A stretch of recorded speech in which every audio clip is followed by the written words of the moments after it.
Biological diversity in such a small area. Altitude. The altitude isn't much here, but it's something. Geologically, what we have here is a lot of steep and deep crevices. There are rare plants here I was reading about that exist only at the mouth of the ice caves. That sort of stuff. So we have wide open farmland with southern exposure, fields, beautiful fields that face to the south, and deep, deep ice cave crevices that face to the north. So that's both ends of the spectrum. And because of the convoluted nature and textured nature of this land, it allows for these different habitats. It allows for the different habitats. Soil diversity is, I know glacial till is a fantastic foundation for soil diversity. Some will say that the Earth, ice sheets advance, and with ice sheets advancing and retreating, what this helps is the Earth to remineralize. It's like mixing stuff up and taking all the minerals and grinding up stone and taking soil and grinding all these minerals up and redistributing them. And that's also a place, a way to create diversity. However, I don't believe the Brazilian rainforest has ever been under ice. I believe something like that. The Brazilian rainforest has never been under ice. But what has more diversity on the planet than the Brazilian rainforest? Nothing. Nothing. There are still insects. 90% of this insect species on the planet haven't even been discovered yet because they're in the Brazilian rainforest. However, it's interesting, the soil in the Brazilian rainforest is very, very poor. Right? Much of the diversity, it's evolved to where the canopy of the rainforest has all the diversity and all the nutrients exist in the canopy, which is a crazy idea.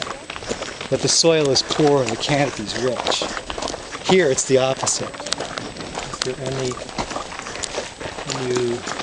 to form a word, chronologicalize the biological diversities? Now, can you tell me of those 35, which is the oldest and which is the most recent? Like the rings on a tree, do they spell the flora diversity spell the chronological eras of the area? That's a great question. I don't have an answer to that, but it's a very compelling question, and it really got me thinking about. It's probably not chronological in a sense that from, let's say, 5,000 years ago to today, that you know the hemlocks are older than the mountain laurel, that sort of thing.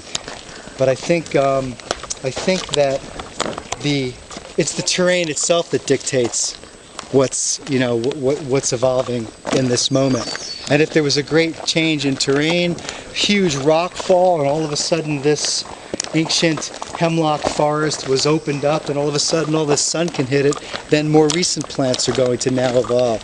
Is that chronology? I guess it's chronology. But that's such a great question. There are certain plants, the dichotomous plants, those that have veins in their leaves that branch out from a central vein that move like this, are much older than the monocotyledonous plants, which just have veins that go like this along the leaf. These are much more recent evolutionary plants. So there's an entire body of study that's just in primordial plants versus more recent plants. And showier flowers, more real exuberant and showy flowers, are much more recent than the old kind of dinosaur era, Pleistocene or whatever kind of flower. Oldest plant, theoretically? Well, that would be potentially the oldest tree of this, but no, not necessarily. See, this is great. I want to elaborate on that, if I could. Because to go from bare rock to us walking along this carriage road, there's a chronology and an evolution there. And the question we have, that this is happening right now between the Smiley Research Center and Vassar College, Cornell University. What was the first vascular plant to return to this bedrock after the glacier left? What was the first tree? Was spruce the first tree? Oh, I don't know. I think mature spruce forest is the result of the evolution of the forest. There was probably all kinds of stuff, and spruce was the ultimate dominant tree. But I imagine that it wasn't the first. You know, I imagine it wasn't the first, but I don't know.